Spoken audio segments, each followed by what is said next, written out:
संबित पात्रा एक चर्चित भारतीय राष्ट्रीय प्रवक्ता हैं भारतीय जनता पार्टी के।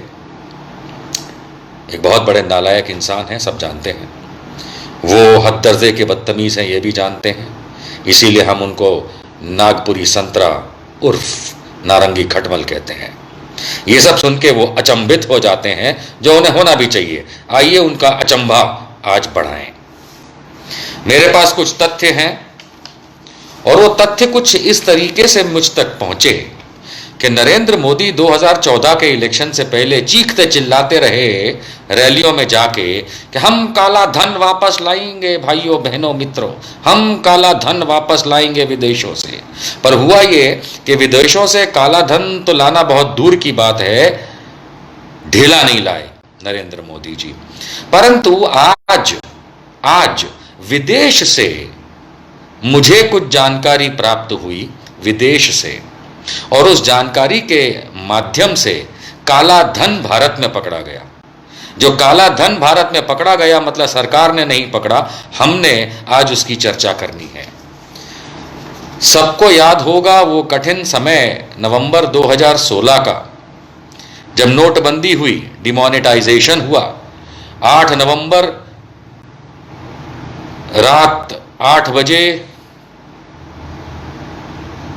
प्रधानमंत्री नरेंद्र मोदी टीवी पे प्रकट हुए और नारद मुनि की तरह उन्होंने आग इधर लगाई उधर लगाई और देश में बहुत बुरी हालत कर डाली। हमें याद है वो नोटबंदी का समय, जब आप, हम और एक आम इंसान 500 और 1000 के उस समय के चलते नोट एकदम तुरंत बंद कर दिए गए ओवरनाइट, और दूसरे दिन से उनकी कीमत नहीं रही। और फिर हम सबसे कहा गया पूरे भारतवर्ष से कि ये नोट जाकर के बैंक में जमा कर दो और इसके बदले में नए नोट मिलेंगे, पुराने नोट नहीं चलेंगे, वगैरह वगैरह वगैरह। लोगों ने घर तपते तो नहीं कहना चाहिए, लेकिन बुरे हालातों में धूप में खड़े हो करके, कई तो जानें चली गई, नोट जमा कराए, और उसके बाद कई महीनों तक, सालों तक, आज तक उस नोटबंदी की हम मार झेलते रहे।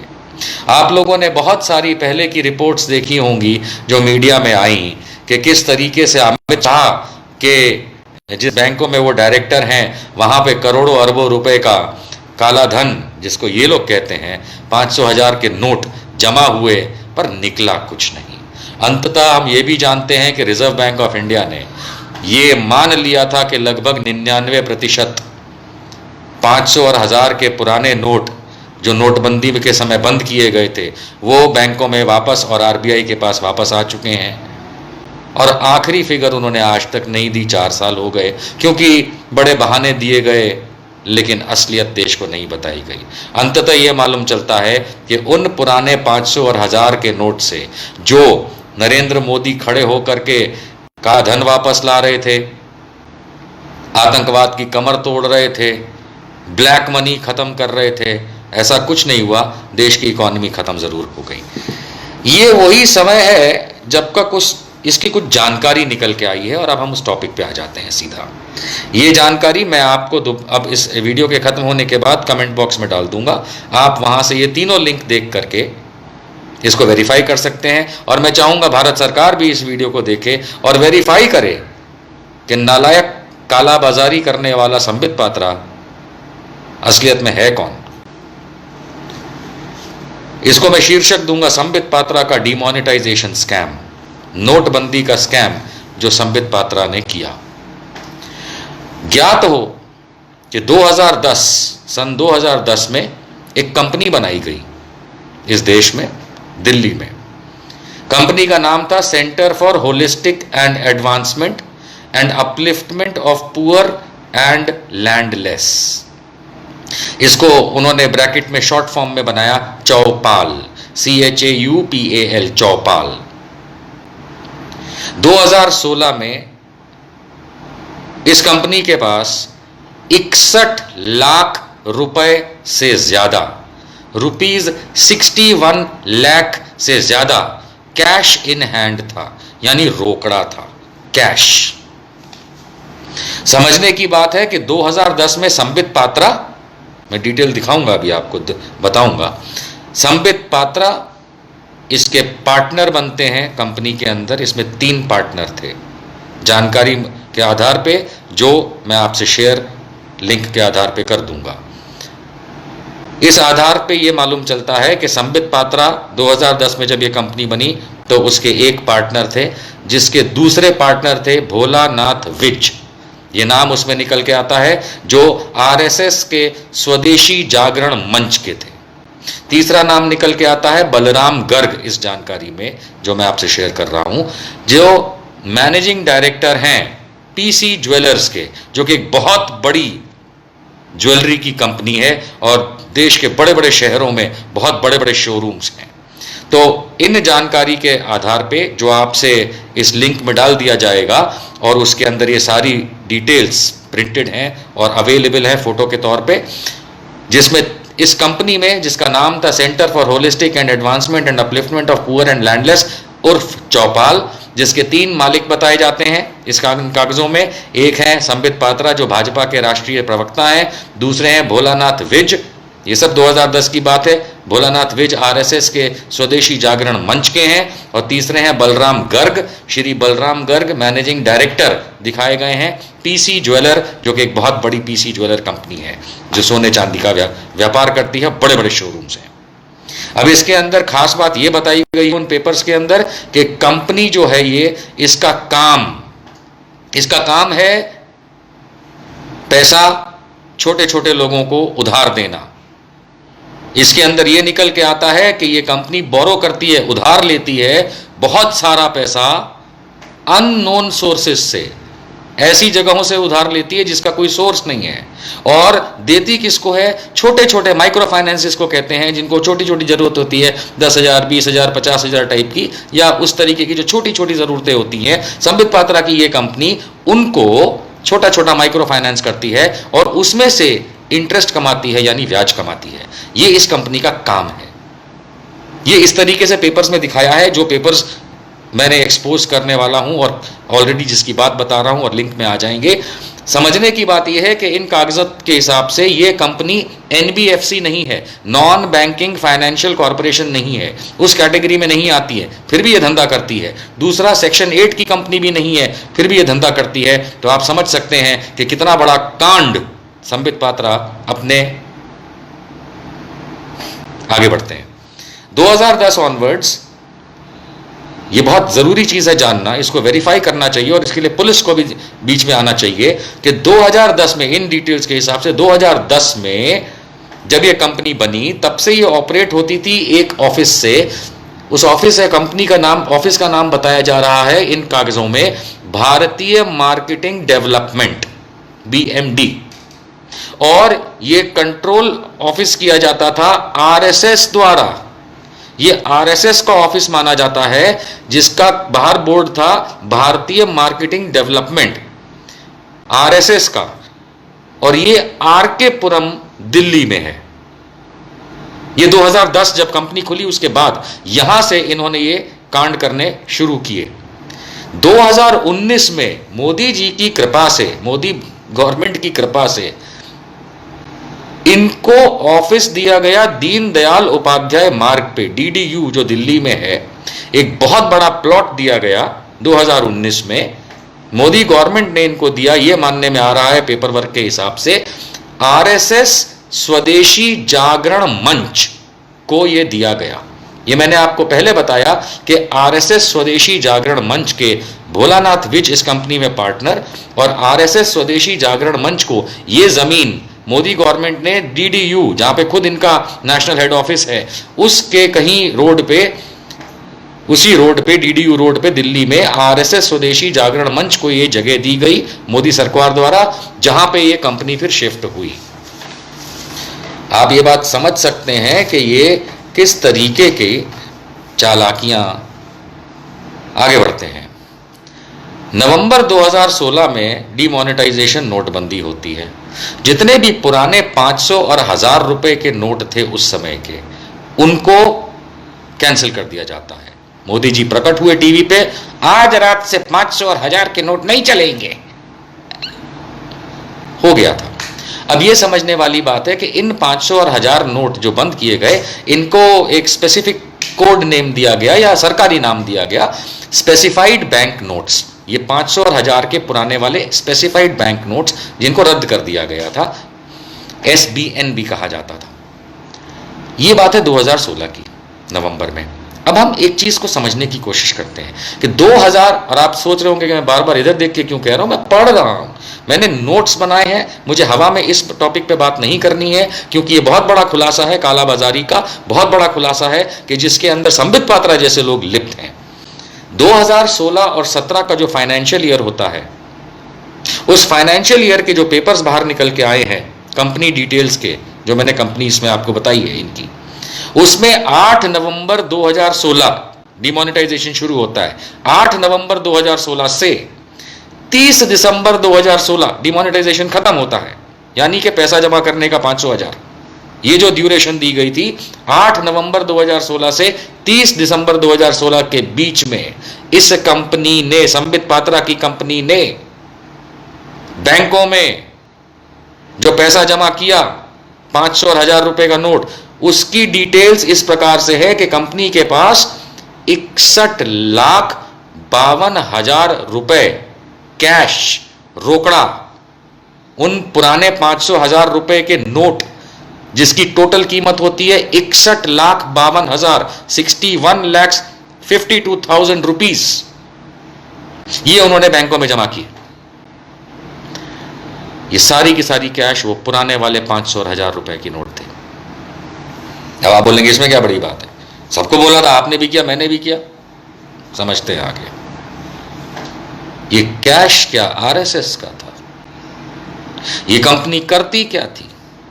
इसने आज तक स्पेसिफाई नहीं किया कि कहां से ये पैसा लेती थी, और ये छोटा छोटा फाइनेंस जो गरीबों को कह लीजिए या जरूरतमंद को कह लीजिए, छोटा फाइनेंस तो वही लेते हैं, 5,000, 10,000, 15,000, 20,000। उसकी मोडालिटीज क्या थी? सोना रखा था, चांदी रखता था, किस तरीके का व्यवहार था, किसके आधार पे वो इनको माइक्रो फाइनेंस करता था, वो सब तो खुल के आएगा जब ये चीजें सरकार इस पे कदम उठाएगी।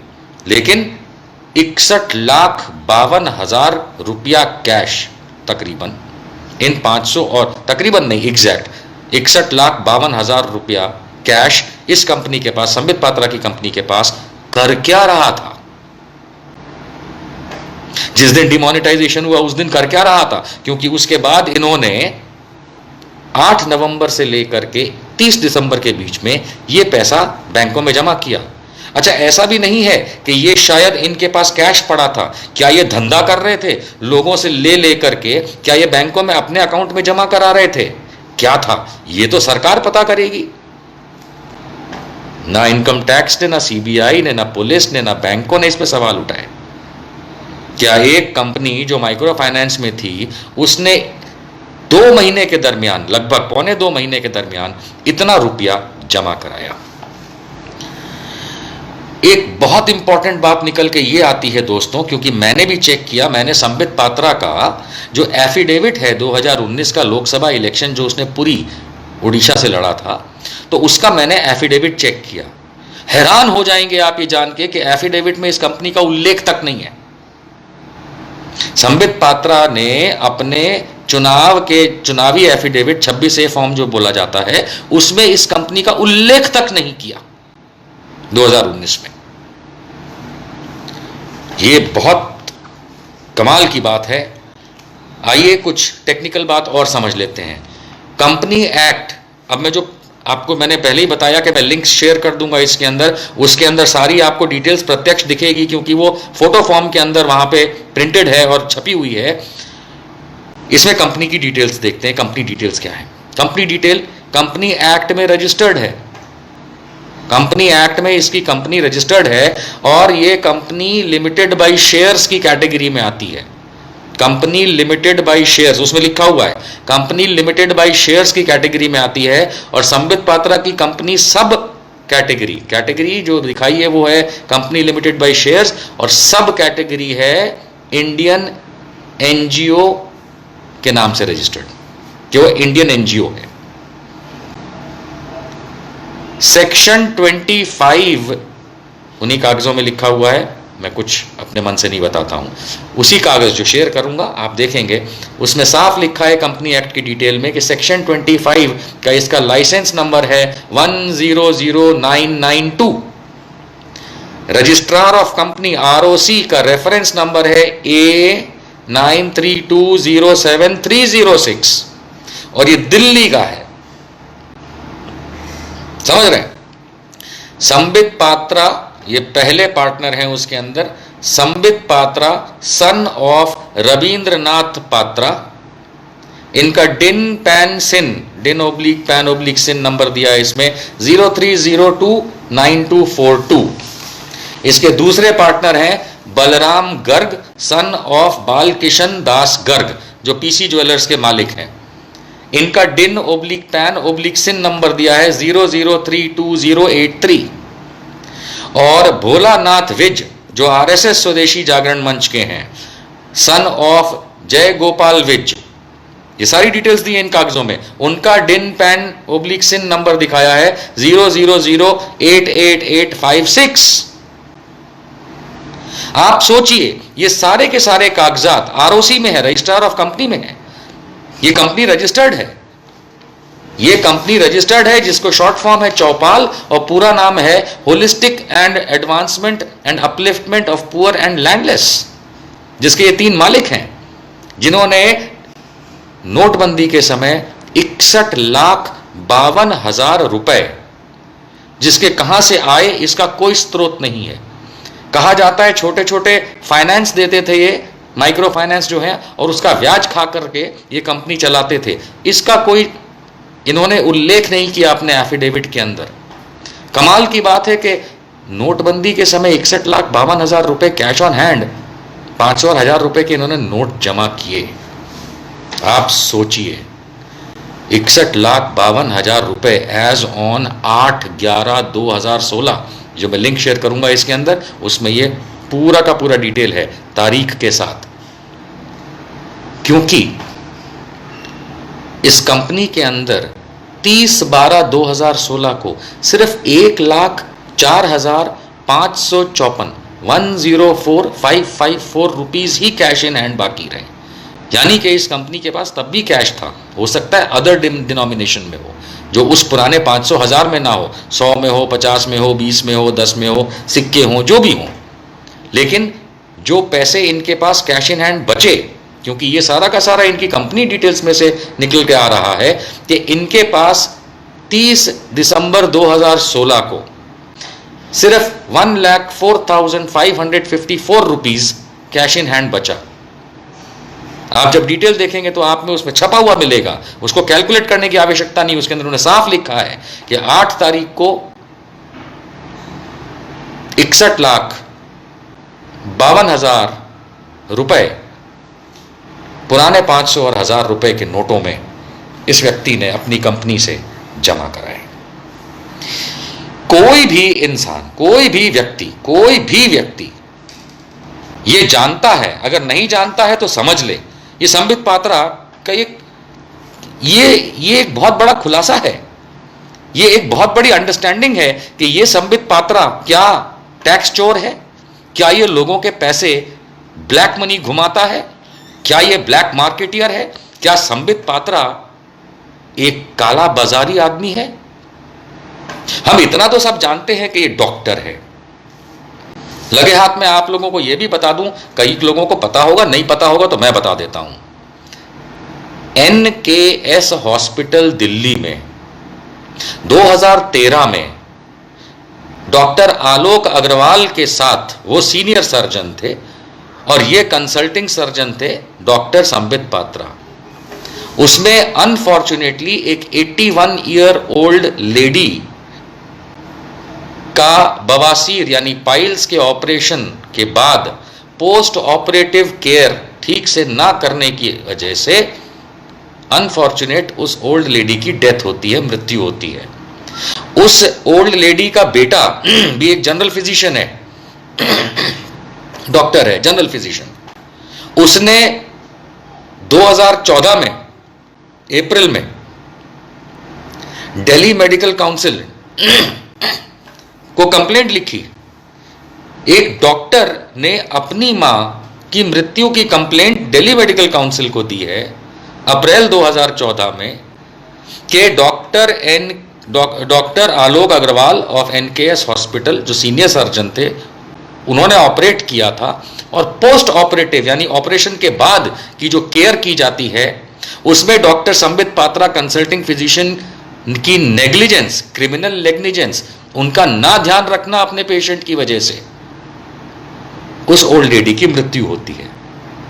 उसके फौरन बाद इनका जो डॉक्टरी लाइसेंस है वो दिल्ली मेडिकल काउंसिल फौरन उस समय इनके लाइसेंस को पे स्कैनिंग करती है, यानी इनकी तहकीकात शुरू करती है। अर्थात ये कम से कम 2013 तक तो कंसल्टिंग फिजिशियन थे और फिर इनके ऊपर कंप्लेंट हुई, इसलिए इनकी डॉक्टरी बंद हुई। इनका लाइसेंस शायद सस्पेंडेड है, ये तो ये बताते ही नहीं है, कभी कहीं प्रैक्टिस नहीं करते। और यही 2014 से ये टीवी पे बैठ करके भारतीय जनता पार्टी की तरफ से देश को बदनाम करते हैं। आज भी मेरे ख्याल तहकीकात की जाए तो दिल्ली मेडिकल काउंसिल एसोसिएशन ने इनका अभी तक लाइसेंस फ्री नहीं किया है।